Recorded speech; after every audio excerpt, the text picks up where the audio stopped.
Carmen segurava a xícara de café com as mãos trêmulas quando os 3 homens de terno escuro tocaram a campainha pela terceira vez.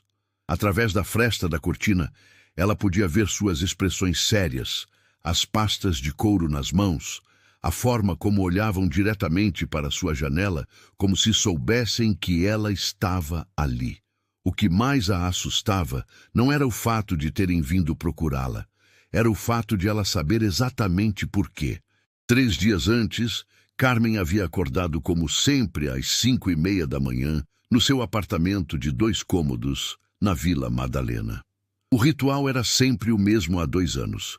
Preparar um café bem forte na cafeteira italiana que sua mãe havia deixado, colocar numa garrafa térmica pequena, junto com 2 xícaras de louça desparelhas, e caminhar 6 quarteirões até a esquina da rua Mourato Coelho com a Aspicuelta. Seu Osvaldo estava lá, como sempre, sentado na mesma calçada, encostado na parede de tijolos de um prédio comercial abandonado, com sua sacola plástica rasgada ao lado, e aquele olhar que ela nunca conseguiu decifrar completamente. Não era o olhar vazio que muitos moradores de rua carregavam. Havia algo ali por trás, uma inteligência que se escondeu, mas nunca morreu completamente. "Carmen, você veio novamente", ele havia dito naquela manhã de terça-feira, aceitando a xícara fumegante com as mãos que tremiam apenas ligeiramente. Ela notou que ele não tremia de frio ou de qualquer dependência química. Havia algo diferente naquele tremor, algo que ela começou a suspeitar, mas nunca perguntou diretamente. Ela trabalhava como recepcionista numa pequena clínica odontológica a 2 quadras dali.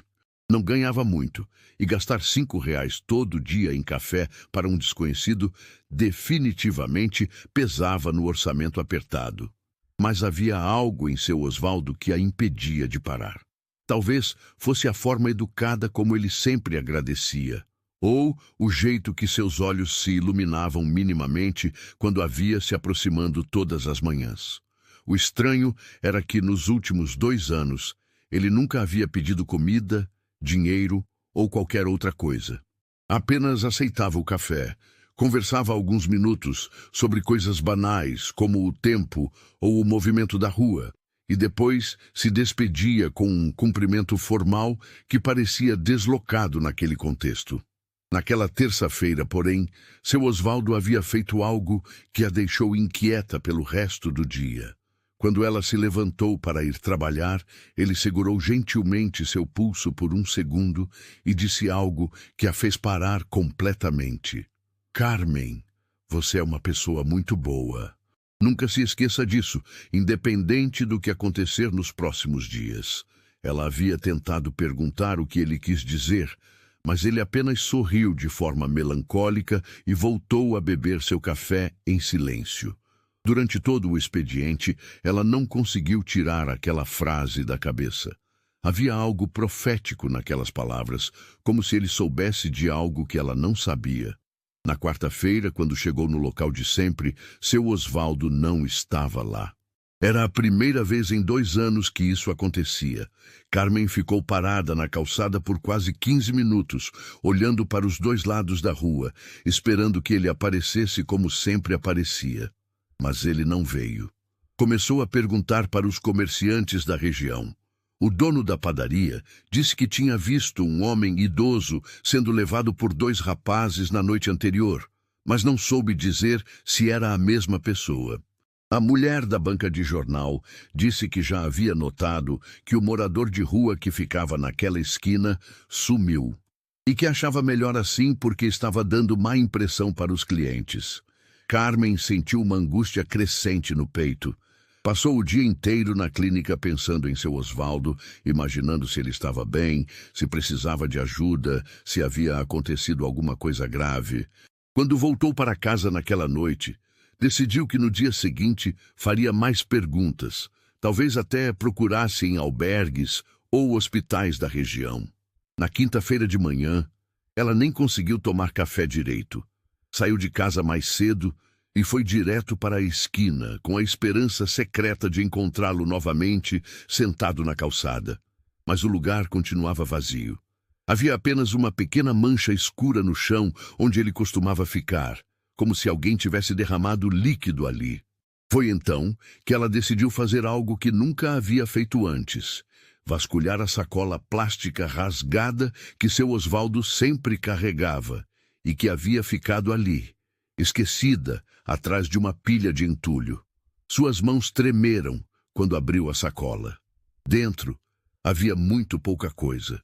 Algumas roupas velhas, um cartão de banco desgastado e um envelope amarelado com o nome dele escrito em letra elegante: Osvaldo Ribeiro de Mendonça. Carmen abriu o envelope com cuidado. Dentro havia um documento que a fez sentar na calçada atônita. Era uma certidão de óbito, datada de 3 anos antes, mas não era dele. Era de uma mulher chamada Helena Ribeiro de Mendonça, e no campo relacionado ao falecimento estava escrito: filha única, herdeira universal do patrimônio. No verso do documento havia uma anotação manuscrita com letra trêmula: Carmen da Silva Oliveira, Rua Harmonia, 847, apartamento 23. Procurar nos primeiros dias de março.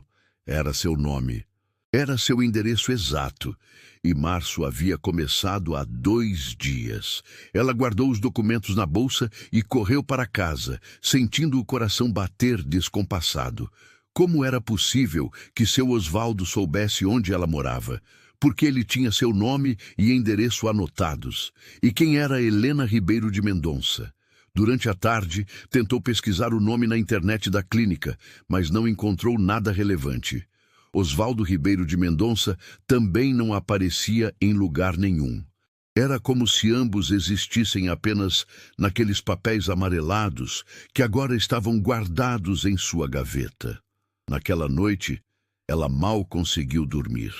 Ficou pensando em todas as manhãs em que havia conversado com seu Osvaldo, tentando lembrar se ele havia dito algo que pudesse explicar aquela situação.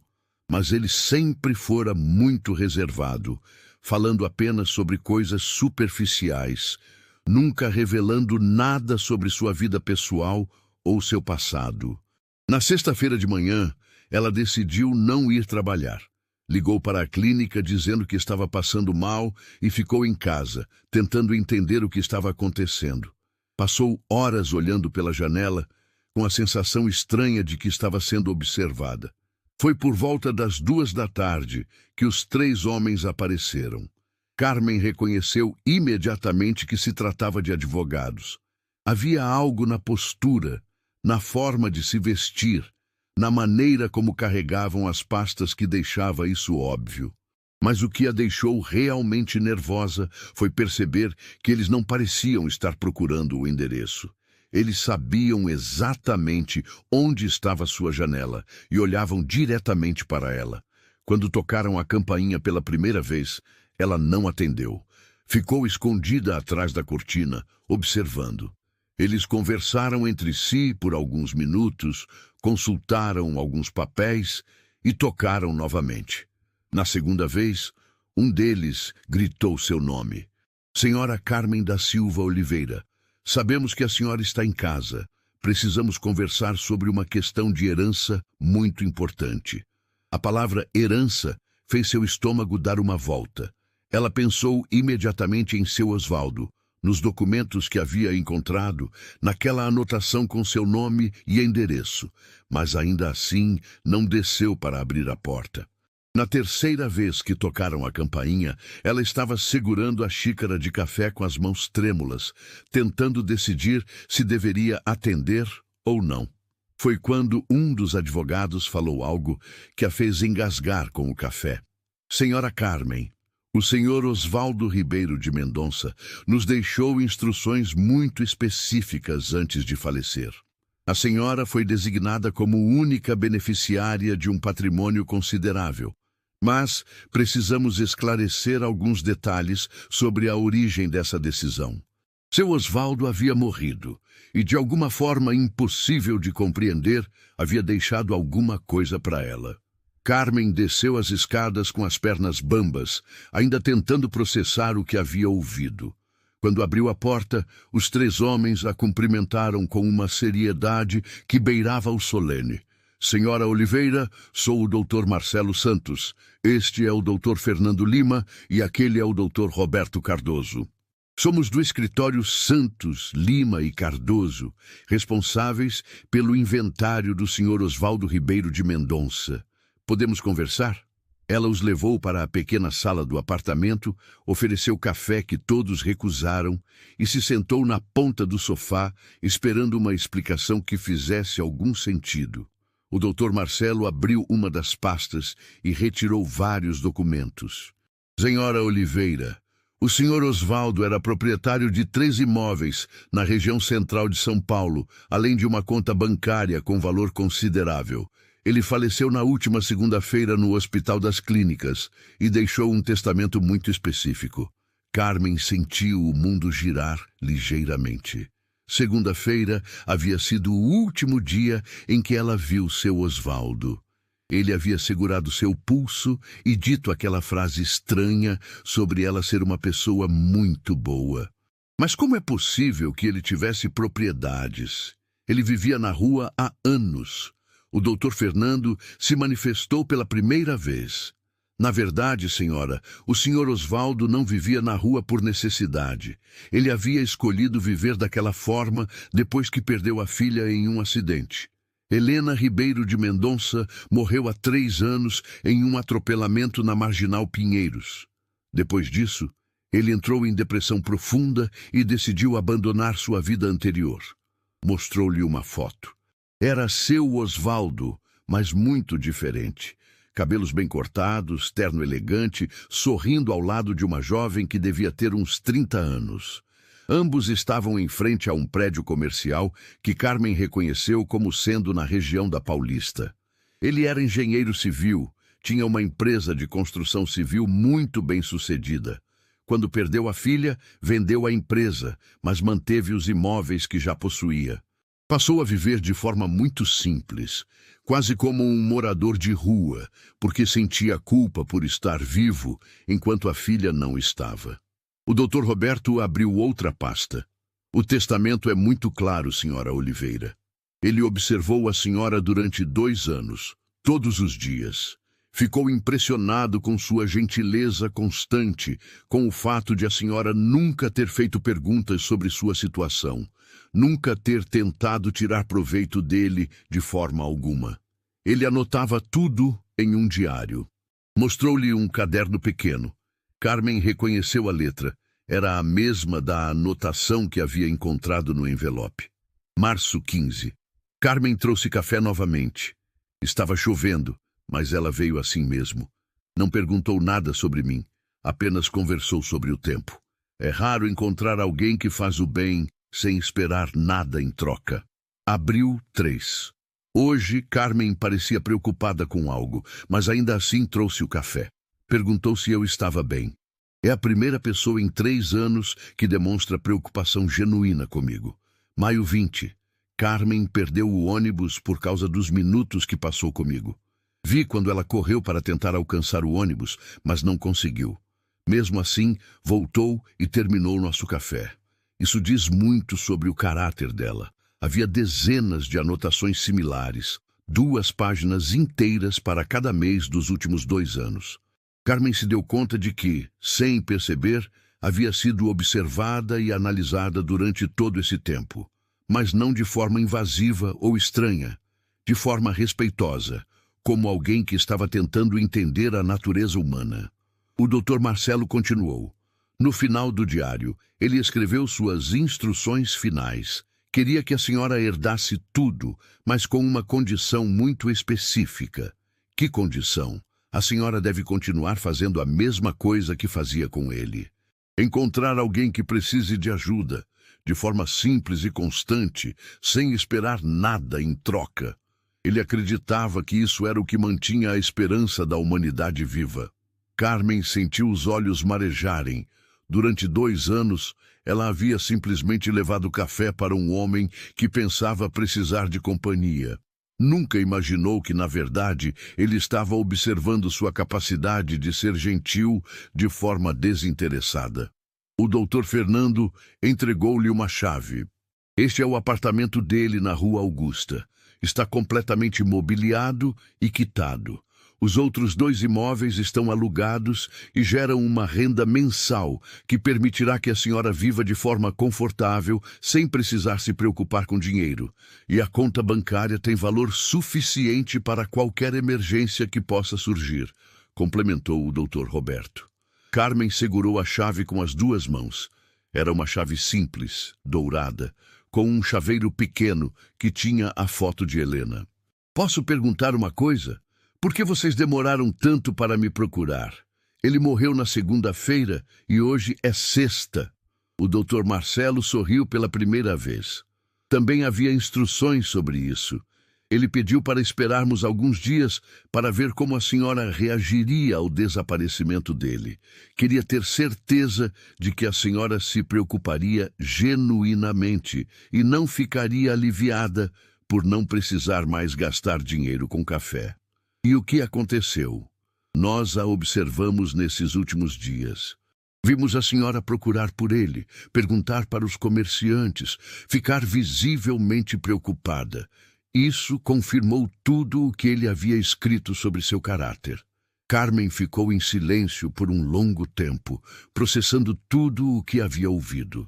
Seu Osvaldo não era apenas um morador de rua que ela havia ajudado. Era um homem que havia perdido tudo o que amava e encontrou nela uma razão para acreditar que ainda existiam pessoas boas no mundo. Os advogados se levantaram para ir embora, mas antes o Dr. Marcelo entregou-lhe um envelope lacrado. Esta é a última carta que ele escreveu. Disse para entregarmos apenas se a senhora aceitasse a herança. E se eu não aceitar, então tudo será doado para instituições de caridade que ele especificou. Mas ele tinha certeza de que a senhora aceitaria, não pelo dinheiro, mas pela responsabilidade. Depois que os advogados saíram, Carmen ficou sozinha com o envelope nas mãos. Do lado de fora, ela podia ouvir os sons cotidianos da Vila Madalena. Carros passando, pessoas conversando, a vida continuando como se nada tivesse mudado. Mas para ela, tudo havia mudado completamente. Abriu o envelope com cuidado. A carta estava escrita na mesma letra trêmula do diário. Cara Carmen, se você está lendo esta carta, significa que meu plano deu certo e você aceitou a herança. Peço desculpas por toda essa encenação, mas precisava ter certeza de que estava tomando a decisão certa. Você deve estar se perguntando por que escolhi justamente você. A resposta é simples. Em 2 anos, você foi a única pessoa que me tratou como ser humano sem querer nada em troca. Não porque eu parecesse precisar de ajuda, mas simplesmente porque acreditava que todos merecem dignidade e companhia. Quando Helena morreu, eu perdi a fé na humanidade. Achei que o mundo era um lugar cruel demais para valer a pena continuar vivendo. Mas você me mostrou que ainda existem pessoas que fazem o bem apenas porque é a coisa certa a fazer. Os imóveis, o dinheiro, tudo isso é secundário. O que eu realmente quero lhe deixar é a responsabilidade de continuar espalhando gentileza pelo mundo. Você não precisa levar café para ninguém na rua. Apenas continue sendo quem você é. Use esse dinheiro para ter uma vida melhor, mas nunca se esqueça de que a verdadeira riqueza está em fazer os outros se sentirem menos sozinhos. Helena teria gostado muito de você. Com carinho e gratidão eterna, Osvaldo Ribeiro de Mendonça. Carmen dobrou a carta cuidadosamente e a guardou junto com a chave. Pela primeira vez em muito tempo, sentiu que sua vida tinha um propósito maior do que simplesmente sobreviver de salário em salário. Naquela noite, ela ligou para a clínica e pediu demissão. Não porque agora tinha dinheiro suficiente para não trabalhar, mas porque havia entendido que podia usar aquela herança inesperada para fazer algo mais significativo. 3 semanas depois, Carmen abriu um pequeno centro comunitário no térreo do prédio que Osvaldo havia deixado para ela na Rua Augusta. Oferecia café gratuito todas as manhãs, mas também tinha espaço para conversas, apoio psicológico básico e orientação para pessoas que estavam passando por dificuldades. Não era um trabalho assistencial tradicional. Era exatamente o que ela havia feito com seu Osvaldo, mas em escala maior. Oferecer dignidade e companhia para quem precisava, sem julgamentos ou condições. No primeiro dia de funcionamento, apareceram apenas 3 pessoas. Uma senhora idosa que morava sozinha no prédio ao lado, um rapaz desempregado que estava passando por depressão e uma mulher que havia perdido o marido recentemente e não tinha ninguém com quem conversar. Carmen serviu café para todos e simplesmente ouviu. Não tentou resolver os problemas de ninguém, não deu conselhos não solicitados. Apenas ofereceu presença e atenção genuína. Ao final do dia, quando estava fechando o centro, ela encontrou um bilhete debaixo da porta. Era da mulher que havia perdido o marido. Obrigada por me ouvir hoje. Fazia meses que eu não conversava com alguém de verdade. Você me lembrou que ainda existem pessoas boas no mundo. Carmen sorriu e guardou o bilhete na gaveta, junto com a carta de seu Osvaldo. Havia encontrado uma forma de continuar o legado dele e sabia que Helena também estaria orgulhosa. 6 meses depois, o centro comunitário atendia quase 50 pessoas por semana. Carmen havia contratado 2 psicólogos voluntários e uma assistente social, mas ela mesma continuava servindo café todas as manhãs, conversando com quem aparecia, mantendo viva a tradição de gentileza que havia aprendido com seu Osvaldo. Uma manhã, ela estava preparando o café quando uma mulher jovem entrou no centro. Parecia nervosa, como se não soubesse bem por que estava ali. Posso tomar um café? Não tenho dinheiro para pagar, mas preciso muito conversar com alguém. Carmen serviu o café numa xícara de louça desparelhada, exatamente como fazia com seu Osvaldo, e se sentou ao lado da mulher. Pode falar. Eu tenho tempo. Enquanto ouvia a história da jovem, problemas familiares, dificuldades financeiras, solidão, Carmen teve certeza de que estava no caminho certo. Seu Osvaldo havia plantado uma semente de esperança que agora estava crescendo e se multiplicando. E em algum lugar ela tinha certeza, ele e Helena estavam sorrindo. Se você gosta desse tipo de história, se inscreva no canal, comente e compartilhe.